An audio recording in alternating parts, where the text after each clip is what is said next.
okay. No, but really, I think that for me, the two main issues are the ones that you have accurately captured. For the first time in our history, we're going to go into an election where the two major parties are being led by a president and his predecessor. It's not happened before. Usually it is an incumbent against somebody who's coming for the first time. This is the first time where the immediate past president and the current president. So the issue of their record is absolutely critical. I think we have to be very, very insistent on looking at the records of the two leaders in the period of their governorship, as it were. I think that it's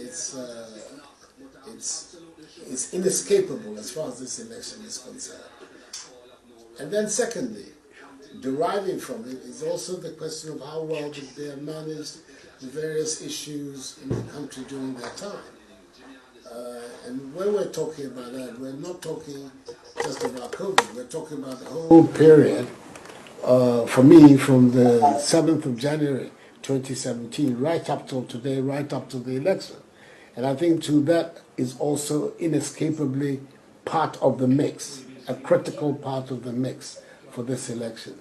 So as far as identifying the two critical issues that we have to define for the Ghanaian electorate, I think you're spot on in insisting on, first of all, the comparison of record, how effective both presidents have been in terms of furthering social and economic advance in our country.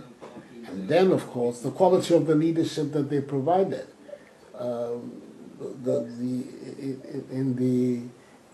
In the countries with the nuclear capability, they ask, who would you like to have as the man with the finger on the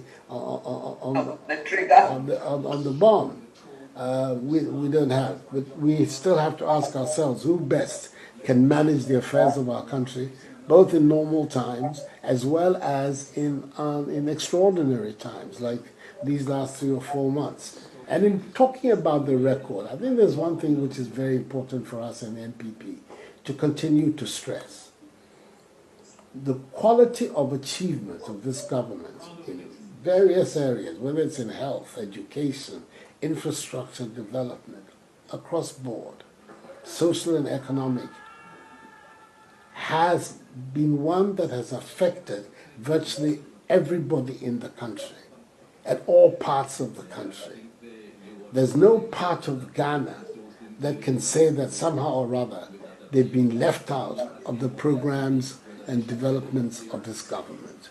And that has to be a very critical aspect of our outreach, because it is possible for us, every nook and cranny of Ghana, to point to something that we have done which matters to people, whether it is in the establishment of schools or in the enhancement of agriculture, whether we're talking about the development of infrastructure in one form or another, or the water, toilets, roads. All these go into the idea that our program is meant to serve the generality of the people. And it's important that we continue to stress that. We have to do a campaign in Ghana which is not about where you come from, whipping up ethnic sentiments. It has never helped this country, and it will not help us. We should be the very first to recognize this diversity, this mosaic, this Ghanaian tapestry, which is full of so many different elements, but comes together in the Ghanaian statement. And we should be stressing that. The Ghana Project is what I call it.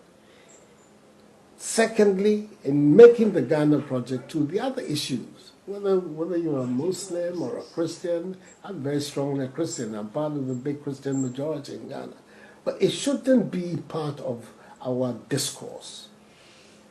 And clearly, gender should not be also part of our discourse. We are looking at all times at records, at competencies. So it should be possible for the discussion amongst these people and before the Ghanaian people to be a discussion about competencies, abilities, records, achievements, output.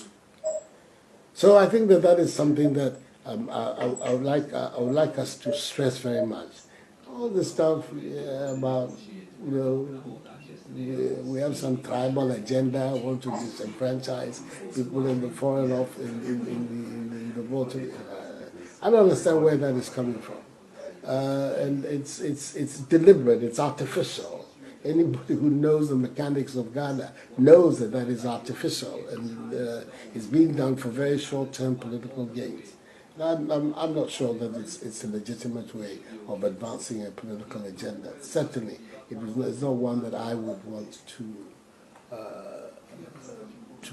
promote. Thank you once again. Thank you very much. Thank you, sir. Thank you, sir. Enjoy your quarantine. I have 5 more days. I don't know what you do in quarantine. all the memoranda and papers I have not read, I'm reading them now. Yeah, and I'm finding myself busier than when I actually go from here to Jubilee House. But that is it, and I'm finding myself extremely busy.